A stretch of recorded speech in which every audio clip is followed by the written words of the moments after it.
دو روز قبل حضرت تھانوی رحمۃ اللہ علیہ کی ایک بات پڑھی تو دل پر بڑا اثر ہوا اور یہ جی چاہا کہ یہ بات اپنے بھائیوں تک پہنچنی چاہیے. اس لیے پہلے تو میں لفظ لفظ اس کو سنا دوں، 1-2 منٹ کی ہے، اور پھر اس کی کچھ تشریح کروں گا. بس یہی سمجھ لو آج کا بیان ہے، اور ایک ایسا عنوان ہے کہ جس کی مجھے اور آپ کو اس وقت جن حالات سے ہم گزر رہے ہیں بہت شدید ضرورت ہے. بات کیا ہے؟ حضرت تھانوی رحمۃ اللہ علیہ کے خلیفہ تھے حضرت خواجہ عزیز الحسن مجذوب رحمۃ اللہ علیہ، اور بڑے چہیتے اور پیارے اور لاڈلے، یعنی حضرت تھانوی پر گویا فدا.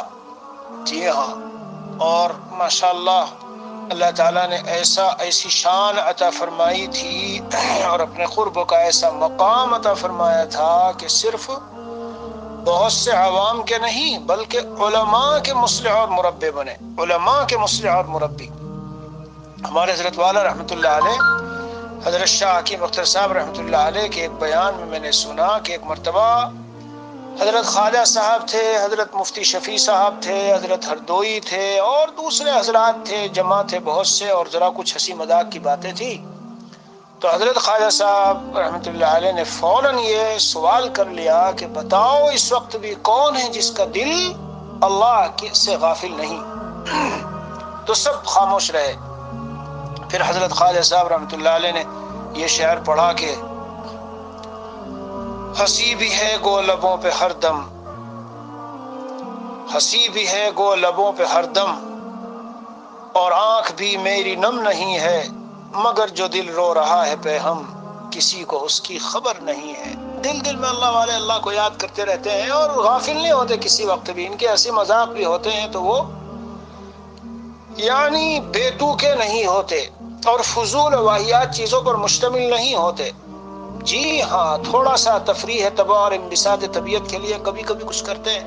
خیر، ذرا آگے بڑھ جاؤں جو اصل بات ہے سنانے کی. تو حضرت خواجہ صاحب رحمۃ اللہ علیہ نے حضرت تھانوی قدس سرہ سے ایک مرتبہ ایک بات دریافت کی اور بڑا اصرار کیا. کیا بات؟ کہ حضرت اللہ عز و جل نے آپ سے بہت سارے کام لیے ہیں دین کے، کتنی تصانیف، مواعظ و ملفوظات، اور کتنی شاندار تفسیر، اور کیسی کیسی عظیم مفید ترین کتابیں امت کے لیے. یعنی یہ سمجھ لیجئے، اگر میں یہ کہہ دوں تو شاید غلط نہ ہو کہ دین کے کسی بھی شعبے میں بہت کم کوئی شعبہ ایسا ہوگا، یہ جملہ احتیاط کی بنیاد پہ بول رہا ہوں، کوئی شعبہ شاید ایسا ہوگا دین کا جس میں حضرت تھانوی قدس سرہ نے امت کے لیے ایک عظیم ذخیرہ نہ چھوڑا ہو، ایک ایک کتاب ایسی جامع. تو حضرت خواجہ صاحب نے سوال کیا کہ یہ کیسے ممکن ہوا اور کس طرح سے آسان ہوا؟ اگر کوئی گر کی بات ہو تو خاص بات ہو، خاص راز اس کے پیچھے، تو ضرور بتا دیجئے.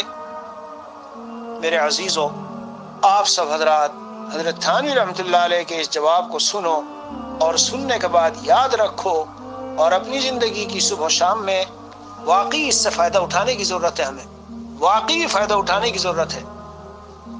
میں خود جب سے اس کو 2-3 دن سے پڑھا تو قلب پر ایک ایسی کیفیت ہوئی اور اس قدر پرسکون. سنو حضرت تھانوی قدس سرہ نے کیا جواب دیا. ارشاد فرمایا، اللہ کے حاکم اور حکیم ہونے کے مراقبے نے یہ سارا کام آسان فرما دیا. من حیث الحاکم، چوں و چرا کرنے کی گنجائش نہیں، اور من حیث الحکیم، ان کا ہر تصرف حکمت سے بھرپور ہے. بس یہ مراقبہ میرے لیے کارگر ہوا، اور اس کی برکت سے اللہ تعالی نے مجھے اتنے کاموں کی توفیق دے دی. حاکم اور حکیم ہونے کا مراقبہ بحیثیت ان کے حاکم ہونے کے، جو بھی وہ تصرف فرمائے کسی کو چو چرا کرنے کی گنجائش نہیں، اور بحیثیت حکیم ہونے کے کوئی معاملہ ان کا حکمت سے خالی نہیں. بس یہ چیز میرے دھیان میں رہی، اس حاکم و حکیم ہونے کے مراقبے سے اللہ تعالی نے مجھے اتنی توفیقات سے نوازا کہ سارے کام آسان ہو گئے. سبحان اللہ، یہ بڑے انمول جواہرات ہیں، ان کو بالترتیب یاد رکھو، سامنے رکھو، کام آنے والی باتیں ہیں۔ میرے عزیزو، آپ حضرات نے صرف سننے کا مزاج نہ ہو، حاکم و حکیم ہونے کے اندر اتنی بڑی باتیں چھپی ہے، اتنا عظیم معاملہ، زندگی کے سکون اور چین کا راز چھپا ہوا ہے۔ ہم کسی لمحے شکوہ و شکایت کی حالت میں نہیں ہوں گے، ٹینشن ڈپریشن میں کسی لمحے نہیں ہوں گے، اور بے چین پریشان ہو کر ہوش و حواس کبھی خراب نہیں کریں گے۔ کتنے ملتے ہیں کہ میں ڈپریشن میں چلا گیا۔ یہی مضمون آج میں بیان کرنا چاہتا ہوں۔ حضرت تھانوی قدس سرہ فرماتے ہیں، میں نے ہمیشہ اس بات کو ذہن میں رکھا کہ بھائی میں محکوم ہوں اور اللہ حاکم ہے، اللہ تعالیٰ کی حکومت ہے میرے اوپر، تو جو وہ چاہے تصرف کرے، میں کون ہوتا ہوں چو چرا کرنے والا؟ جب اللہ نے چاہا مرض دے دیا، جب اللہ نے چاہا صحت دے دی، جب اللہ چاہے مالدار کر دے، جب اللہ چاہے فقیر رکھے، جب اللہ تعالیٰ چاہے خوشیوں کا ایک پورا وہ دے دے، اور جب اللہ چاہے صبر کے حالات میں رکھ دے، جب اللہ تعالیٰ چاہے کسی قسم کے غم میں مبتلا کرنا تو وہ غم میں مبتلا کر دے، اور جب اللہ تعالیٰ غم کو دور کر کے خوشیوں میں مبتلا کرنا چاہے تو خوشیاں دکھا دے۔ یعنی میرے عزیزو، بہت قیمتی بات ہے۔ بھائی آپ نے ایک مکان بنایا، آپ نے ایک گاڑی بنائی، آپ نے اپنا ایک گھر تعمیر کیا، آپ کا اپنا پلاٹ ہے، اپنا باغ ہے، اپنا کھیت ہے، اپنا پارک ہے، آپ اس کو بنا رہے ہیں۔ اب آپ مستری کو کہتے ہیں کہ یوں کر دو اور ایسے کر دو، اور اس میں اب پانی دے دو، اس درخت میں یہاں اس کی جڑ میں یہ لگا دو، یہاں پھول لگاؤ، ادھر تھوڑے سے کانٹے لگا دو، ادھر تھوڑے سے تار وغیرہ وائر چاروں طرف لگا دو، کوئی آ نہ سکے، داخل نہ ہو سکے، یہاں شاندار رہنے کا مکان بناؤ، یہاں ٹوائلٹ استنجے کی جگہ بناؤ۔ اب ٹوائلٹ استنجے کی جگہ اور وہ خاردار جہاں کانٹے آپ نے لگوائے ہیں اور خاردار تار لگوائے ہیں، وہ یہ کہنے لگے کہ وہ جگہ تو آپ نے شاندار اپنے کمرے کے لیے اور رہائش کے لیے عمدہ بنائی، اور ہمارے اوپر جو ہے آپ نے یہ گندگی اور نجاست کی وہ کر دی، کس کو حق ہے یہ؟ تو سچی بات یہ ہے اے میرے بھائیو، ذرا تھوڑی سی دیر کے لیے یہ باتیں سننے کے بعد ٹھنڈے دل سے سوچ تو لینا بیٹھ کر کے، سر کے بالوں سے لے کے پیروں کے ناخن تک، ماں کے پیٹ میں مادہ منوی گیا، منی کا وہ مادہ گندا بدبودار، جی وہ جانے کے بعد اللہ تعالیٰ نے کس طرح تصرف کیا ہے۔ دیکھو اجمالاً تو میں اور آپ مانتے ہیں کہ اللہ تعالیٰ ہمارے خالق و مالک ہے، اللہ تعالیٰ نے ہمیں پیدا کیا، اور اللہ ہی کے لیے لہ الامر والخلق والامر، اللہ ہی کے لیے پیدا کرنا، اور اسی کی حکومت ہے اور اسی کا نظام چلتا ہے، اور وہی قادر مطلق ہے، اور اسی کا اس میں ہم جکڑے ہوئے ہیں۔ لیکن اس کا استحضار اور دھیان اس مادہ منوی پہ کس طرح سے اللہ کا نظام چلا، جی وہ خون کا لوتھڑا بن گیا، گوشت کا ٹکڑا بن گیا، پھر اس میں ہڈیوں کا اور رگوں کا، اور ایک ایسی ترتیب۔ تھوڑی دیر اپنے بارے میں ذرا ہم سوچے تو، ہم کون ہوتے ہیں چو چرا کرنے والے، اعتراض کرنے والے، اللہ تعالیٰ کے فیصلوں پر رنجیدہ و غمزدہ ہو کر ٹینشن اور ڈپریشن میں پڑنے والے؟ ہمیں تو سوچنا چاہیے جب اللہ تعالیٰ میرے حاکم اور انہوں نے مجھے بنایا، میں ان کا بنایا ہوا ہوں، جیسے میں کوئی گاڑی بناؤں، مکان بناؤں، چیز بناؤں، کچھ بناؤں، کپڑا بناؤں، کوئی چیز تیار کروں، میں اس کو کر رہا ہوں، میری ملک ہے، تو جیسے چاہتے ہیں بناتے ہیں۔ تو میرے عزیزوں اور بھائیوں، اللہ عز و جل نے ہمیں جس انداز سے بنایا اور جو ہم میں وہ تصرف کریں، جب سر کے بالوں سے لے کر پیروں کے ناخن تک سارا سب کچھ ہے ہی انہی کا بنایا ہوا۔ بولو 30 سال والا بتائے 30 سال سے پہلے کہاں تھا؟ 50 سال والا بتائے 50 سال سے پہلے کہاں تھا اس زمین پر؟ اللہ تعالی حاکم ہے، جب وہ حاکم ٹھہرے تو ہمیں تو چو چرا کا حق رہتا ہی نہیں۔ آج کے حالات میں جیسے چل رہے ہیں کہ کوئی بیمار ہو گیا، کوئی تکلیف میں ہو گیا، کسی کو ہاسپٹل جانا پڑ گیا، کسی کے ابا کا انتقال ہو گیا، کسی کے بیٹے کا انتقال ہو گیا، کسی کے رشتہ داروں میں کچھ ہو گیا، ہم پریشان کیوں؟ پہلی بات حضرت تھانوی قدس سرہ نے کیا بات فرمائی؟ فرمایا یہ تصور کریں کہ جس نے موت دی، جس نے بیماری دی، جس نے یہ غم دیا، جس نے یہ حالات ڈالے، وہی تو حاکم ہے۔ ہم تو اس کی حکومت و ملکیت میں ہیں، وہ مالک بھی ہے، خالق بھی ہے، حاکم بھی ہے، لہذا ہمیں چو چرا کا حق نہیں ہے۔ ہاں یہاں ایک بات عرض کرتا چلوں، کبھی پہلے بھی میں نے بیانات میں کہی ہے، جتنی دعائیں ہیں، جتنی اللہ سے مدد طلب کرنا ہے، جتنی اللہ سے بھیک مانگنا ہے، درخواست کرنا ہے، اپنی کمزوری پیش کریں ہم۔ اللہ سے مانگے، اے اللہ میں عافیت مانگتا ہوں، اے اللہ میں ان پریشانیوں میں میں جانتا ہوں مانتا ہوں کہ سب آپ کی طرف سے ہے، اے اللہ میں چونچرا نہیں کرتا، جو آپ کا فیصلہ ہو میں اس پر راضی ہوں، لیکن میں آپ کا کمزور بندہ ہوں، ضعیف ہوں، میں آپ کے امتحان کے لائق نہیں ہوں، اے اللہ میں آپ سے آپ کے اسماء حسنہ کے واسطے، آپ کے اسم اعظم کے واسطے سے بھیک مانگتا ہوں، مجھے راحت دیجیے، عافیت دیجیے، خوشی والی زندگی دیجیے، چین و سکون دیجیے۔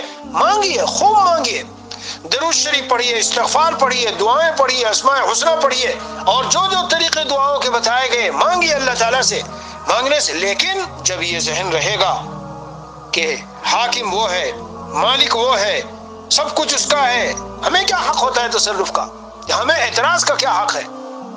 پھر نمبر 2، وہ حکیم بھی ہے، اللہ اکبر۔ میرے عزیزو، اللہ تعالیٰ کا کوئی عمل، کوئی فعل، اللہ کا کوئی فعل حکمت سے خالی نہیں ہوتا۔ بس ایک جملہ اس میں بتاؤں، حکمت ہوتی ہے، حکمتیں ہوتی ہے اللہ کی، مصلحتیں ہوتی ہے بندے کی۔ تو یہ جملہ نہ بولنا کہ اللہ تعالیٰ کی مصلحت تو ہماری ہوگی، جو بھی اللہ کا فیصلہ ہوگا مومن کے لیے ضرور اس میں خیر ہے۔ حضرت تھانوی قدس سرہ فرماتے ہیں کہ قرآن کریم میں اللہ نے فرمایا قل لن یصیبنا الا ما كتب اللہ لنا هو مولانا وعلى اللہ فلیتوکل المؤمنون، یعنی ہمیں جو کچھ پہنچے گا لن یصیبنا الا ما كتب اللہ لنا، ہمارے نفع کے لیے پہنچے گا، یہاں لام انتفاع نفع کے لیے ہے، جو بھی کچھ ہم کو پہنچے گا۔ بظاہر بہت سی چیزیں، بہت سے حوادث ایسے آتے ہیں کہ ہمیں اس میں نفع نظر نہیں آتا، تو نظر آنا ضروری کہاں ہے؟ کس نے بتایا کہ نظر آنا ضروری ہے؟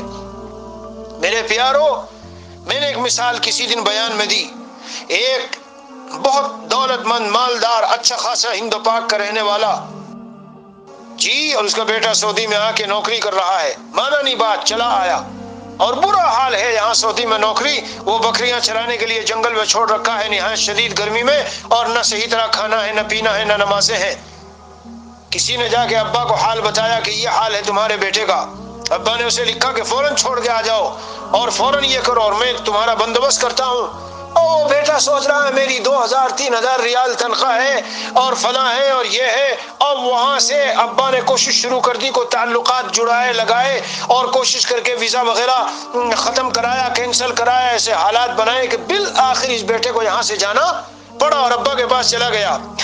جانے سے پہلے یہ بیٹا سوچ رہا ہے کہ یہ کیا کیا ہے میرے ابا نے، مجھے 3000 ریال 2500 ریال اتنا مل رہا تھا، اور یہ تھا اور وہ تھا اور فلاں تھا، مجھے ابا وہاں بلا رہے ہیں، اور ادھر بظاہر پریشان بھی ہو رہا ہے کہ کیوں میرے لیے، لیکن جب وہاں گیا اور دیکھا ابا دولت مند، مالدار، گاڑیاں اور مکانات، اور شاندار طریقے سے ابا نے اعزاز کیا، اکرام کیا، اور وہاں بیٹے نے جب جا کے دیکھا تو کہتا ہے اوف یہ میری نادانی، ناسمجھی، توبہ میں کہاں تھا وہاں، کتنی الجھنوں میں، پریشانیوں میں، مجھے پتہ بھی نہیں تھا۔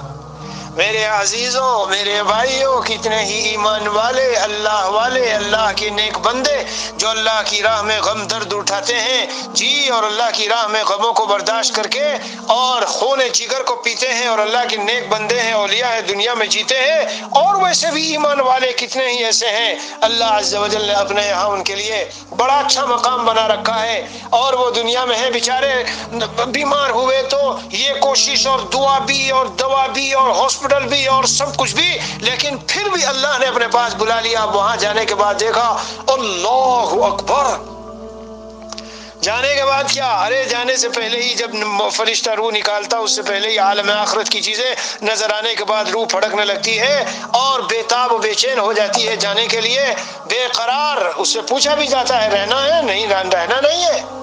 کئی میرے پہچان والوں میں ایسے لوگ ہوئے جی کہ جنہوں نے بعد میں مرنے کے بعد یہ بتایا ارے کیا پوچھتے ہو یہاں کے عیش و آرام اور یہاں کے مزوں کو، لیکن ہم تو اس کو ناگوار سمجھ رہے تھے۔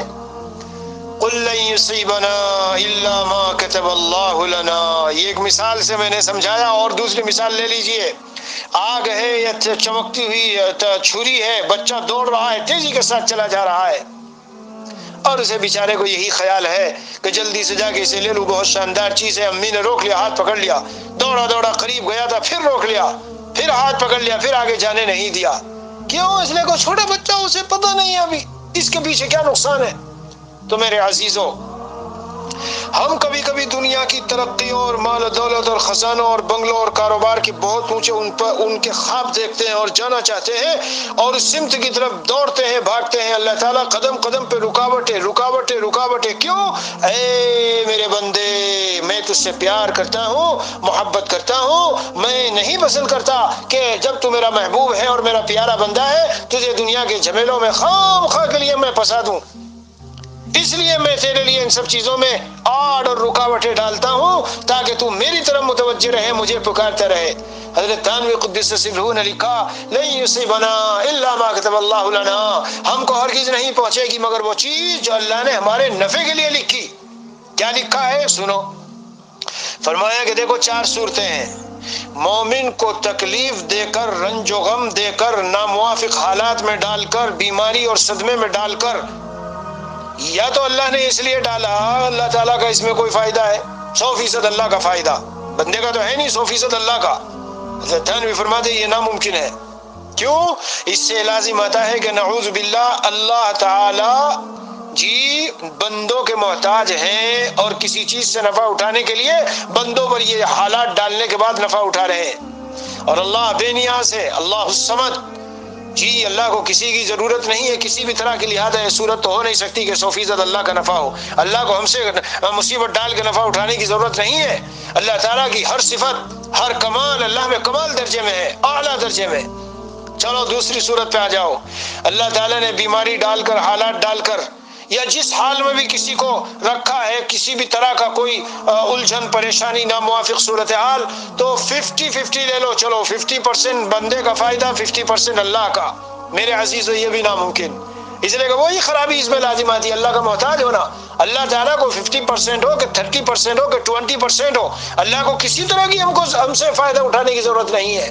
جی اللہ مخلوق کا محتاج نہیں ہے فائدہ اٹھانے میں، مخلوق کہ یہ ڈالوں مصیبت تو مجھے فلاں فائدہ اٹھانا ہے ان سے۔ 2 صورت۔ تیسری صورت، نہ بندے کا فائدہ ہو نہ اللہ کا فائدہ ہو، تو میرے عزیزو یہ کیسے اللہ سے ممکن ہو سکتا ہے؟ کسی کو بخار دے دیا، کسی کو ایکسیڈنٹ میں مبتلا کر دیا، کسی کو رنج و غم دے دیا، کسی کو کورونا وائرس لگا دیا اور کسی کو اور کوئی بیماری لگا دی، جی مومن کو، ایمان والے کو، اور نہ اس کا فائدہ نہ اللہ کا فائدہ، یہ کیسے ہو سکتا ہے؟ اس لیے کہ یہ کام تو وہ آدمی کرتا ہے جو فضول لغویات، بیکار، اور جس میں کوئی کسی طرح کا نفع نہ ہو، جو پاگل ہو، احمق ہو، نادان ہو، ناسمجھ ہو، وہ کرے گا۔ اللہ تعالیٰ کے ہر عمل میں کوئی نہ کوئی حکمت ہوتی ہے، اللہ تعالیٰ کی عظمت کے، حکمت کے، اللہ کی بادشاہت اور اللہ تعالیٰ کی شان رحیمی و کریمی کے خلاف ہے۔ اللہ تعالیٰ کا کوئی عمل حکمت سے فعل حکمت سے خالی نہیں ہے۔ لہذا 3 صورتیں غلط، تو 4تھی باقی رہ گئی، اور وہ کیا؟ جو مصیبت و تکلیف اللہ مومن پر ڈالیں گے اس میں 100% فائدہ مومن ہی کا ہوگا۔ جی مومن کا ہوگا۔ اسی لیے حدیث شریف میں آیا کہ میں بعد مومن بندوں کے لیے ایک درجہ مقرر رکھتا ہوں اپنے یہاں، اور اعمال کے ذریعے سے وہ اس درجے کو نہیں پہنچتے۔ جب وہ اعمال کے ذریعے اس درجے کو نہیں پہنچتے تو میں کوئی غم، کوئی رنج، کوئی تکلیف، جی کورونا وائرس ڈال دیا، کینسر ڈال دیا، فلاں بیماری ڈال دی، یہ بیماری ڈال دی، مالی تنگی ڈال دی بیوی کی طرف سے، اور شوہر کو بیوی کی طرف سے، اور بیوی کو شوہر کی طرف سے، ایسے حالات میں ڈال دیا کہ اس کی وجہ سے اس نے صبر، اور پھر یہ بھی روایت میں پھر اس کو اللہ تعالیٰ صبر کی توفیق دیتے ہیں۔ تو اللہ تعالیٰ نے صبر کی توفیق دی تاکہ اس کو یبلغہ المنزلۃ التی، اس درجے پر پہنچا سکے جو اس کے لیے مقرر ہے۔ اللہ عز و جل حاکم بھی ہے اور حکیم بھی ہے۔ حضرت تھانوی فرماتے ہیں میں نے پوری زندگی یہی سوچتا رہا اور اسی کو ذہن میں رکھا، اور رکھنا ضروری ہے، اس کے سوا چارہ کار بھی نہیں ہے۔ بتاؤ کون سی ہمارا بدن، مال، جان، اولاد، کاروبار، کون سی چیزیں جو اللہ تعالیٰ کی حکومت سے خالی ہو، جس پر اللہ کی حکومت نہ ہو؟ جان ہو، اولاد ہو، مال ہو، کاروبار ہو، میرے عزیزوں، سب اللہ تعالیٰ کی حکومت، اللہ تعالیٰ کی مشیت، اللہ کے قبضے میں جکڑا ہوا ہے۔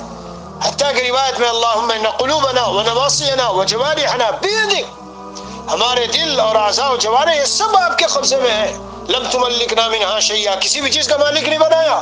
یہ جو اولاد ہمیں نظر آتی ہے کہ ہماری اولاد، ہمارا مال، ہمارا بنگلہ، ہماری چیز، ہماری جان، ارے تم کون ہو؟ تمہارا کیا ہے؟ سننا غور سے میں جو مضمون بیان کرتا ہوں، مال، جان، اولاد، جو بھی کچھ ہے بولو، تم اپنی منشا سے تصرف کر سکتے ہو؟ نہیں کر سکتے. اگر کرو گے تو کل کو گردن نہ پھینکی. اللہ نے ساری چیزیں امانت دی، امانت ہمارے ہاتھ میں امانت دی ہے. مالک صرف اللہ ہے، امانت دی ہے.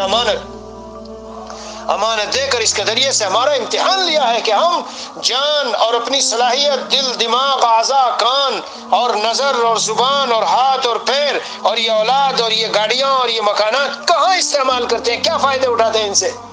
اللہ کے دین کے لیے، اللہ تعالیٰ کی اطاعت و فرمانبرداری کے لیے. جو صلاحیتیں بدن میں ہیں اللہ تعالیٰ کی عبادت کے لیے، راتوں کو اٹھ کے اللہ کے سامنے رونے کے لیے، آنکھوں سے اللہ کی قدرتوں کے مناظر دیکھنے کے لیے، اولاد کو دین پر کھپانے چلانے کے لیے اور نسلوں تک کے لیے ان کی فکر کرنے کے لیے، دین کے لیے کہ دین کے داعی بنے، مجاہد بنے، جی ان کا سب کچھ دین پر لگے. اسی لیے اللہ نے ہمیں اولاد دی اور مال دیا ہے. تو میرے عزیزو، سب کچھ پر حاکم اللہ ہے، اسی کی حکومت ہے. جب اسی کی حکومت ہے تو اگر بیٹے کے لیے باپ چلا گیا، باپ کے لیے بیٹا چلا گیا، شوہر کی بیوی چلی گئی، بیوی کا شوہر چلا گیا، ہمیں چو چرا کا حق نہیں ہے، ہمیں کچھ بولنے کا چو چرا کا حق نہیں ہے. کیوں نہیں ہے؟ اس لیے کہ اسی کا تھا، اسی نے لیا. اسی لیے جب کسی کا انتقال ہوتا ہے تو کیا کہتے ہیں؟ انا للہ و انا الیہ راجعون. ہم بھی اللہ کے ہیں اور اسی کی طرف ہمیں بھی لوٹ کے جانا ہے.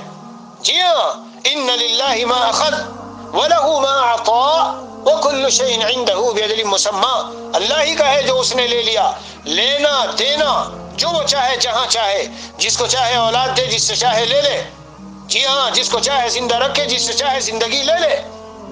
وہ حاکم ہے. تو حضرت تھانوی قدس سرہ نے فرمایا، میں نے پوری زندگی یہ سوچتا رہا میں کہ اللہ حاکم ہے تو مجھے چوں چرا کا حق نہیں. اے میرے پیارے سامعین، بھائیوں اور سننے والوں، تم سے میں کیا عرض کرنا چاہوں گا کہ ذرا صبح سے شام اور شام سے صبح تک ان دو اللہ کی صفتوں کو اپنے دل میں رچا بسا کے دماغ میں مستحضر رکھ کے تو دیکھو تو کتنی 70-80% بلکہ 90% ہماری ذہنی الجھنیں، پریشانیاں سب دفعہ ختم، اور مقصود کی طرف بھی ذہن چلے گا. کیا مطلب مقصود کی طرف ذہن چلے گا؟ جب کچھ ہم پر آئے گا تو غلط سلط عاملوں کے پاس نہیں جائیں گے، ناجائز غلط سلط کام نہیں کریں گے، مسجدوں کو چھوڑ کے گھروں میں نہیں رہیں گے کہ کہیں کورونا وائرس نہ لگ جائے. مسجدیں اللہ کا گھر ہے اور وہاں اللہ تعالیٰ کی طرف سے اعلان ہو رہا ہے، حی علی الفلاح، آؤ کامیابی کی طرف. اور ہم سمجھے بیٹھے ہیں کہ کامیابی یہاں ہے کہ ہم بیماری سے بچے رہیں گے. توبہ توبہ توبہ، کیسی سوچ! ارے گورنمنٹ نے پابندی لگائی تھی، لیکن جہاں جہاں سے پابندی اٹھائی، کیوں اللہ کے گھروں کو آباد نہیں کر رہے ہو؟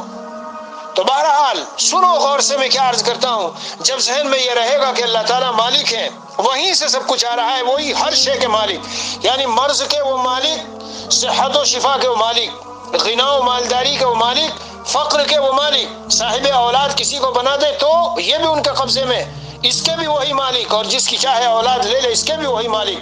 جس کو چاہے جی مزاج کے موافق بیوی دے، اور جس کو چاہے کہ اس کی بیوی کو زندہ رکھے، اور جس کے لیے چاہے اس کو اٹھا لے.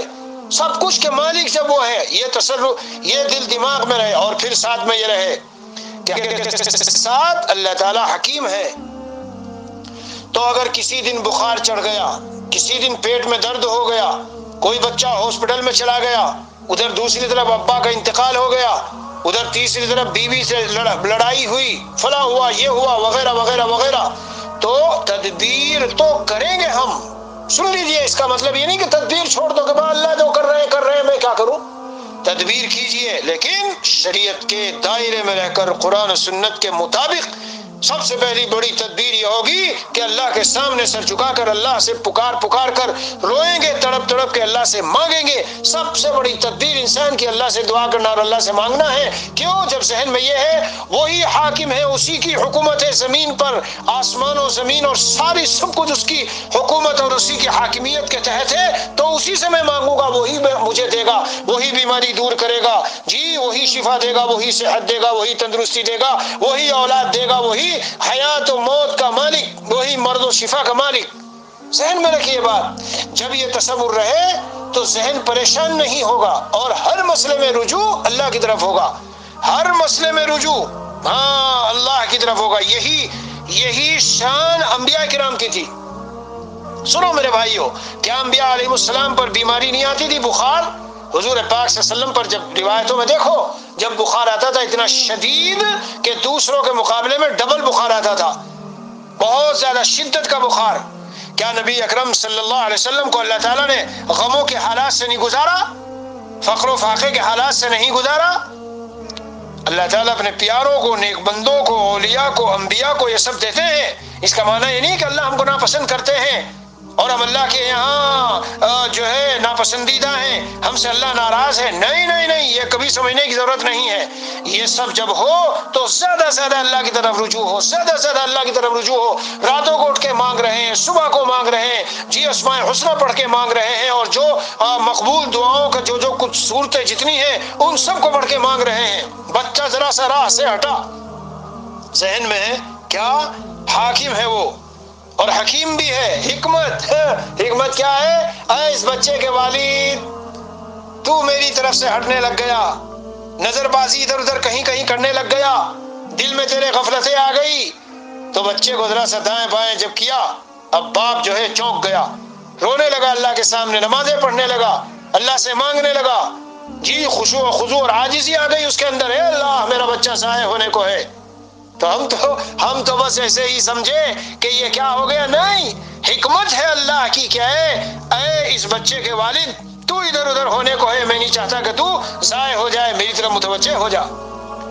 جی بہت عیش و مستی سوچ رہی تھی، اللہ نے کوئی حالت ڈالی، اور ڈالنے کے بعد اب سارے گھر والے، سارے خاندان والے نماز پہ بھی آ گئے، قرآن پہ بھی آ گئے، اللہ کی طرف سے مانگنے بھی لگ گئے، اور صدقات بھی نکالنے لگ گئے۔ ایسے یہ سب شکلیں تو بہت قیمتی بات ہے جس سے میں نے میرے عزیزوں بات شروع کی۔ روایتوں میں تو یہاں تک آیا ہے، اس قدر امید والی روایت آپ کو سنا کے مضمون ختم کرتا ہوں کہ پھڑک اٹھو گے خوشی میں جھوم جاؤ گے۔ مشکات شریف میں روایت ہے حضرت ابو موسیٰ رضی اللہ عنہ سے، قال رسول اللہ صلی اللہ علیہ وسلم امتی هذه امة مرحومة ليس عليها عذاب في الآخرة عذابها في الدنيا الفتن والزلازل والقتل۔ واقعی بہت امید کی روایت ہے۔ اللہ کے رسول صلی اللہ علیہ وسلم نے فرمایا، میری یہ جو امت ہے، امت اجابت، یعنی جنہوں نے میری دعوت کو قبول کیا، جو مسلمان ہو گئے، جنہوں نے اسلام قبول کر لیا ہے، یہ امت مرحومہ ہے، خاص رحمت ہے اللہ کی اس امت پر، خاص رحمت ہے، اور اس پر آخرت میں کوئی عذاب نہیں ہے۔ اس کا عذاب دنیا میں یہ فتنے، زلزلے، قتل و غارت گری، علماء نے لکھا ہے کہ ایک مطلب یہ ہے کہ شدید عذاب نہیں ہے، اور اکثر اس کو دنیا میں ان حالات میں ڈال کر معافی دے دی جاتی ہے اللہ تعالیٰ کی طرف سے۔ جی بس یہیں پر مضمون ختم ہے۔ جی ہاں، ہمارے یہاں عشاء کی اذان کا وقت ہوا، اب عشاء کی نماز کا وقت ہے۔ اللہ تعالیٰ اپنی رحمت سے ہمیں صحیح معنی میں اپنا بندہ بنا دے، بندوں میں شامل فرما لے، اللہ کی حاکمیت اور حکمت ان کا استحضار ہمارے قلب میں عطا فرما دے۔ وصلی اللہ علی نبی الکریم وعلی آلہ واصحابہ اجمعین والحمد للہ رب العالمین۔